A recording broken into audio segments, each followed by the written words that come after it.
ஐயோ என்ன எப்படி பண்ணிட்டீங்க? வந்த வேகத்திலே திருப்பி விட்டானுங்கப்பா. அஸ்ஸலாமு அலைக்கும் வரஹ்மத்துல்லாஹி வபரகாத்துஹு. அன்பாத அனைத்து உறவுகளுக்கும் இனிய இரவு வணக்கம். வந்த வேகத்தில் குவைத்துக்குள்ளே இப்போ தான் முதல்ல உள்ள நுழையிறாப்புல. வந்த வேகத்திலேயே தம்பி உனக்கு குவைட்டு செட் ஆகாது, அப்படியே வந்த வழியை பார்த்து திரும்பி கெட் அவுட் அப்படின்னு வெளியில் விரட்டி விட்டாங்க.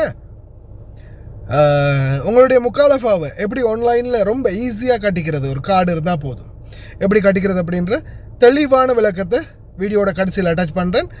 ஸ்க்ரீன் ரெக்கார்டிங் போடுறேன், அழகாக பார்த்து தெளிவாக. அதே மாதிரி நீங்களும் கார்டு இருந்துச்சுன்னா முக்காலஃபாவை கட்டிக்கோங்க, இந்த மாத கடைசிக்குள்ளே கட்டிக்கோங்க, இல்லைன்னா வழக்கு போட்டுருவாங்க. அதுக்கப்புறமா கோர்ட்டு கேஸுன்னு அலைய வேண்டி வரும். அதே மாதிரி டிபிள் ஆகிறதுக்கு கூட வாய்ப்பு இருக்குது. 10 தினார் இருக்கிறத கட்டிட்டு விடாமல் கடைசியில் 30-40 தினார் ஆகிரும், பார்த்துக்கோங்க. சரி, அந்த வீடியோ கடைசியில் போகிறேன் பாருங்கள். லெபனானி ரெசிடென்ட் ஒருத்தர் குவைட்டுக்கு பேன் பண்ணியிருக்கிறாங்க. Entering Kuwait Salmi border crossing after driving 170 km/h.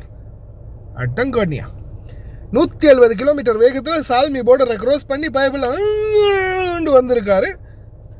கேமராவில் பட்டத்தோடய இப்போ தான்டா வாரான் குவைத்துக்குள்ளேயே, இவனை உள்ளே விட்டு ஊரையே நாஸ்தி பண்ணிடுவான் போல இருக்க. இடையிலே வழி மறிச்சு தம்பி நிறுத்து, உனக்கு குவைட்டு செட் ஆகாது, திருப்பு வண்டியை போ வெளியே அப்படின்னு ஒரே அடியில் வெளியே திரட்டி விட்டாங்க. வந்த வேகத்திலே திருப்பி வெளியில் அனுப்பி விட்டாங்க. 170 ஸ்பீடில். காலில் ஸ்பீட் இருக்குன்றதுக்காக, எக்ஸிலேட்டர் இருக்குன்றதுக்காக அழுத்தினா ஒரே அடி அழுத்தி விட்டானுங்களா, போச்சா. ரொம்ப கவனம், வேகமாக மட்டும் ஓட்டிடாதீங்க, சோழி முடிச்சு. அப்புறமா இப்படி தான் தலையில் கையை வச்சுக்கிட்டு வந்த வழியை பார்த்து போக வரும். வெளிநாட்டவர்ன்ற வகையில் நாட்டை விட்டே வெளியில் கடத்திடுவாங்க. அதனால் பி கேர்ஃபுல். அன்பாத உறவுகளே, முக்காலஃபா கட்டுறது எப்படின்ற ஆன்லைன் வீடியோ தெளிவாக போட்டிருக்கிறேன், நல்லா பாருங்கள். பார்த்துட்டு உங்கள்கிட்ட கார்டு இருந்துச்சுன்னா அழகாக கார்டுலேயே கட்டிக்கோங்க, ரொம்ப ஈஸியாக இருக்கும். சரியா, கஷ்டப்படையெல்லாம் தேவையில்லை, ஈஸியாகவே கட்டிக்கலாம். நான் இந்த ஸ்க்ரீன் ரெக்கார்டிங்கை போடுறேன், அழகாக தெளிவாக ஃபுல் ஸ்க்ரீனில் போட்டு பார்த்துக்கோங்க.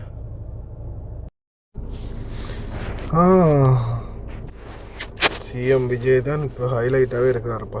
MOI, எனக்கு MOI அடித்தாலே வருது. KW நீங்கள் சேர்த்துக்கோங்க, வேணாண்ணா MOI KWன்னு சேர்த்துக்கிட்டிங்கன்னா அப்படி ஃபஸ்ட்டுக்கே வருது இல்லையா. இதை டச் பண்ணிக்கோங்க. அதுக்கப்புறமா இப்படி பேஜ் ஓப்பன் ஆகும், வெளியில் போயிடாத. ஓகே, இதில் கேடி, இந்த கேடியில் நீங்கள் இந்த இருக்குல்ல, இந்த டிராஃபிக்னு இருக்குல்ல, அதை இப்படி டச் பண்ணிங்கன்னா ரெசிடென்சியும் வரும். இதை இந்த ரெசிடென்சியை டச் பண்ணிட்டு உங்களோட சிவில் ஐடி அடித்து பார்த்துக்கலாம். ஒருவேளை உங்களுக்கு அக்காம கஃபில் கேன்சல் பண்ணிக்க நீ விட்டுருந்தாலும் இதில் நீங்கள் உங்களோட சிவில் ஐடி அடித்து இந்த ரெசிடென்சிக்கு மாற்றிட்டு செக் பண்ணி பார்த்தீங்கன்னா உங்களுக்கு இதில் முக்காலஃபாக காட்டும். நீங்கள் எத்தனை நாள் வந்து அவுட் ஆஃப் அக்காமா இல்லாமல் இருக்கிறீங்க அப்படின்றதுக்குரிய முக்காலஃபா எவ்வளோ இருக்குன்னு காட்டும். சரியா, ஆனால் இப்போ நம்ம டிராஃபிக்கை பற்றி தான் பார்க்க போகிறோம். டிராஃபிக்கு மாற்றிட்டு இந்த இடத்துல civil ID number, okay, civil ID நம்பரை கொடுத்துடலாம். இந்த இடத்துல நான் வந்து வீடியோ கட் பண்ணிவிட்டு ஸ்டார்ட் பண்ணுறேன். சார், இப்போ இந்த இடத்துல நான் மேலே வந்து சிவில் ஐடி நம்பர் கொடுத்துட்டேன். சரியா, இப்போ அதுக்கப்புறமா ஐடி நம்பரை கொடுத்துட்டு இந்த இருக்கிற இடத்துல பேய் அப்படின்னு இருக்கு இல்லையா, இந்த பேயை டச் பண்ணுங்கள். பேயை டச் பண்ணிட்டோமா, இப்போ இந்த இடத்துல மேலே சிவில் ஐடி நம்பரோடு இந்த இடத்துல ஒரு ஃபைன் இருக்குது காட்டுதா, அந்த இருக்குது 20 தினார் இருக்குது. இப்போ என்ன பண்ணணும், இதை அப்படி டிக் பண்ணிவிட்டு இந்த இடத்துல இப்படி டிக் பண்ணிவிட்டு இங்கே பே இன்னொன்று இருக்கா, இந்த பேயை டச் பண்ணணும். இந்த பேயை டச் பண்ணதும் அப்படியோ லோடிங் ஆகி பேமெண்ட்டுக்குள்ளே போகும். பேமெண்ட்டு போகும்போது இன்னொரு விஷயத்தை நல்லா நீங்கள் நோட் பண்ணிக்கணும். ஓகே, இந்த லோட் ஆகிடுச்சா. இப்போ இந்த இடத்துல பாருங்கள், இந்த இடத்துல இந்த மினிஸ்ட்ரி ஆஃப் இன்டீரியர்னு காட்டுதா, அடுத்து தஸ்தீத் அப்படின்ற இந்த இடத்துல அழகாக காட்டுதா, இந்த இடத்துல பேர் காட்டுதா தஸ்தீத் அப்படின்ட்டு.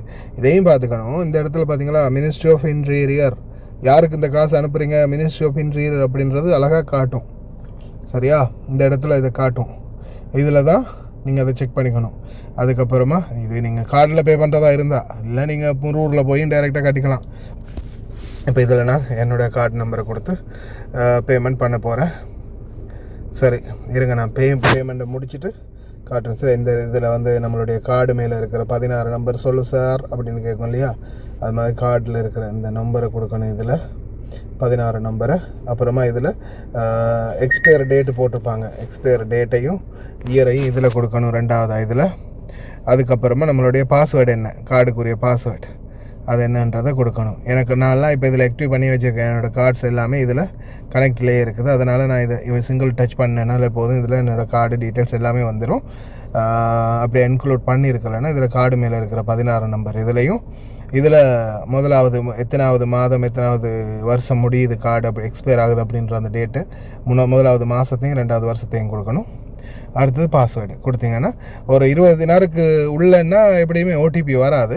20 தினாருக்கு மேலே 30, 40, 50, 100 தினாராக இருந்தால் ஓடிபி வரும். அதுக்கப்புறமா அது இந்த பாஸ்வேர்டு கீழே இதே மாதிரியே ஒரு பார் கோடு வரும், ஓடிபி கேட்டு இந்த இடத்துல.